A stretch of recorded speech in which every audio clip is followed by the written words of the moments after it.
It can happen to anybody at all. This is no respecter of persons. It was like about a year or two before I asked my mom, like, what's happening? We were not happy, we were down, like it was like we've lost everything. It's potentially an irreversible condition. It's one-way traffic and cannot be reversed. See your kidney as the place where all the waste in your house go to before it gets dislodged out of the septic tank. The kidney is that vital organ that filters out toxins, excess salt, and urine from the body. So when the kidney is damaged, the body gets into real trouble dealing with all the waste that is produced. So when we say the kidneys have failed, it means they are not serving these functions. It means these functions are lost because the kidneys are not working. So and therefore these chemical substances, for instance, will not be produced. So the patient can become anemic, or the hemoglobin, or we say the blood level, can fall. So the fluid can accumulate in your body because the kidney is not there to remove excess fluid and salt. And also the toxins can accumulate in your body, which makes you sick. So that's when we say the kidneys have really failed. Hypertension or high blood pressure are the major causes of kidney failures in West Africa. Described as a silent killer, thousands of Ghanaians are unaware they are at risk of developing kidney disease until it fails. Well, so I was working actually, and I'm still working.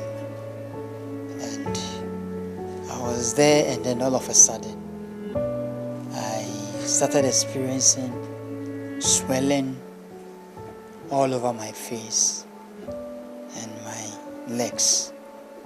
And that was how the whole thing started.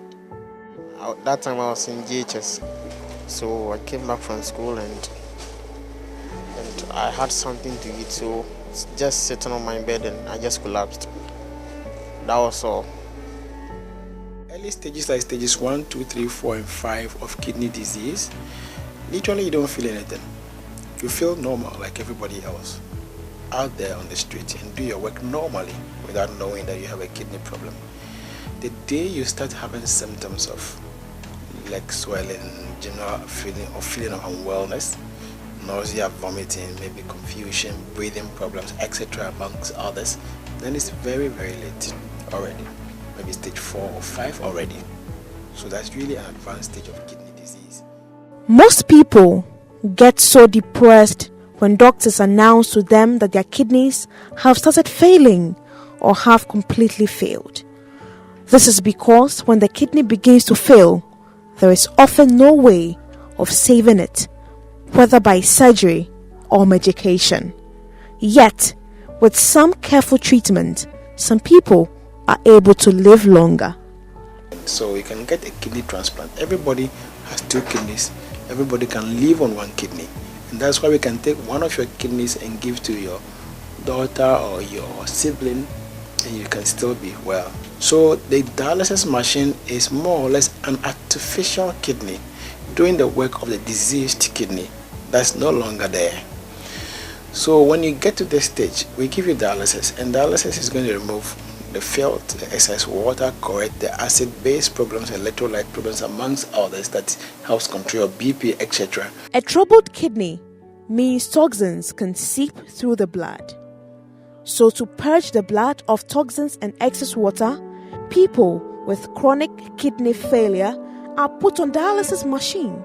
This can be very expensive, besides the strain on the individual having to visit the hospital 3 times in a week for the rest of their lives. Some of them cannot even start at all because they can't pay for it. Others commit themselves to starting, and 3 months down the line they said, we can continue, and then they withdraw. Now the treatment frequency itself is supposed to be 3 times every week. They're supposed to come to the dialysis unit 3 times every week. As I'm speaking to you, majority 2 tests are doing only 2 every week because that's what they can afford. A few do once a week because they can't even afford it too. Only very few privileged ones are doing it 3 times a week.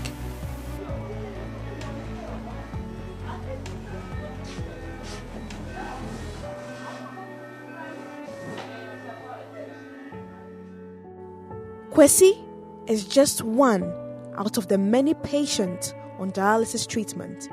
He was diagnosed 7 years ago. This means Kwesi and his single mom, per estimation, spends 780 Ghana cedis a week, 3,120 Ghana cedis per month, and 37,440 Ghana cedis per year for the 7 years he's been on this treatment. His single mother explains how she's managed to pull through all these years. At first, we go on air, I distribute letters to companies for help. Then they help us to do the dialysis. It's not easy. Dialysis, if you are on dialysis, it's not easy. If you don't have money, you die. Many patients have had to rely on the benevolent hearts of some Ghanaians. Isaac has been on this treatment for 3 years. My organization that I work with, yes, they have been very good to me and they have supported me this far. If not them, Imagine you who once very strong, moving around doing your work, suddenly hooked down by this disease and coming to treatment center 3 times a week. Where is your quality of life? There's none. It means 3 times in a week you are out of home. You go back late all the time. So how much time do you have at home? How much time do you have with your family? How much time do you have, etc. at work? And all that. So quality of life is really, really poor. And most of them tend to have psychological problems. Among them is depression, really. It's high amongst them because of these problems that they face. Can you just imagine something that you develop without your cause? You didn't contribute to it. You are just there and then all of a sudden it hits you palm like that. And the whole thing is scary to the extent that it even hits kids. So you also say, so if this whole kidney thing is hitting kids, well, as a child, what crime did that child commit? There are about 5 public dialysis centers, with 10 in the private sector, a number which is woefully inadequate to cater for the about 12,000 diagnosed kidney patients each year. This usually leads to long queues at the various centers. They should bring in more machines because there are so many patients. When they come, you have to sit down for 4 to 5 hours before you go on the machine, and it's not easy. It's not easy at all.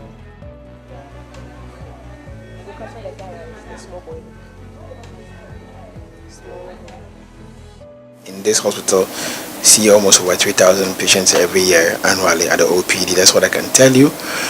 And our database for those who are on dialysis currently, we are approaching almost 700 countrywide. And even that we haven't finished, we are still collecting the data. As we celebrate World Kidney Day, there is a renewed call for the awareness and timely diagnosis. Also, it calls on government to improve the system of care available for people whose kidneys have lost the ability to perform their functions in a natural way. We are appealing to all stakeholders, government, non-governmental organizations, that these patients need help. They need help to afford, to be able to pay for their treatments. Number 2, the health system itself need help in order to reach out to the grassroots level where we can institute preventive measures to already existing structures. Because, for example, the cost per a session of dialysis is 260 Ghana cedis. So if the government decides to pay 50%, that's 130 Ghana cedis. And the patients can pay the rest. Or perhaps you can put this on national health insurance. So national health insurance to pay half, the patients pay the other half. Your kidney does a lot of work. Your lifestyle can seriously affect the health of your kidney. With a healthy lifestyle, your kidney would last you a lifetime. Why wait until you develop the disease and then find out you can't afford, we need to put preventive measures in place. Be a kidney warrior today. Nancy Emefa Tredosi, Joy News.